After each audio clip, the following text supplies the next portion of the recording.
నమస్తే సార్. నా పేరు ఉంగరాల శ్రీనివాసరావు అండి. నేను గత 10 సంవత్సరాల నుంచి ఫర్నిచర్ షాప్ నడుపుతున్నానండి. అలాంటిది 6 సంవత్సరాల కిందట ఎన్ఆర్‌పేటలో ఉన్న నక్కినేని శ్రీనివాసరావు గారి ఇంట్లో నేను గోడౌన్ అద్దెకి తీసుకున్నానండి. నెలకి 6,000 చొప్పున అద్దె చెల్లిస్తున్నానండి.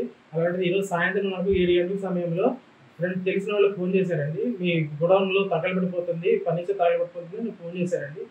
అందుకని నేను హుటాహుటిన వచ్చానండి. వచ్చి చూసేసరికి మొత్తం పోలీసు వాళ్ళంతా మంటలు ఆర్పేశారండి. మంటలు ఆర్పేసి నేను ఏమేమి కాలిపోయిందో చూసి బయటకు వచ్చేటప్పటికి అక్కడ మహిళా కార్యకర్తలు అటువైపు నన్ను రోడ్ సైడ్ వెళ్ళారండి.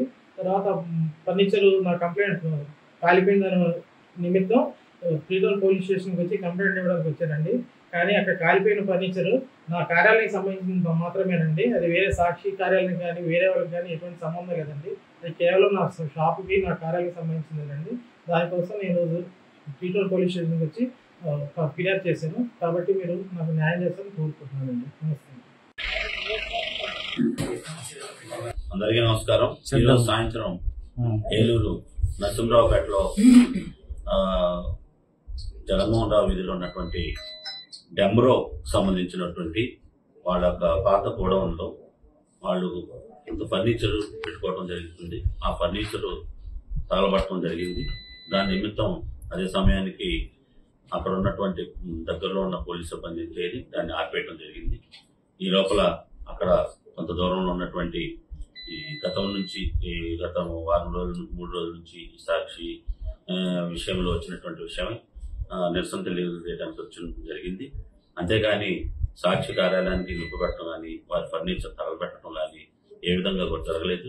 ఇది కేవలం డమ్రోకి సంబంధించిన ఉంగరాల శ్రీనివాసరావు గారి యొక్క పాత గోడౌన్లో ఉన్నటువంటి పాత ఫర్నిచర్ దగ్గర మంటలు రావడం జరిగింది.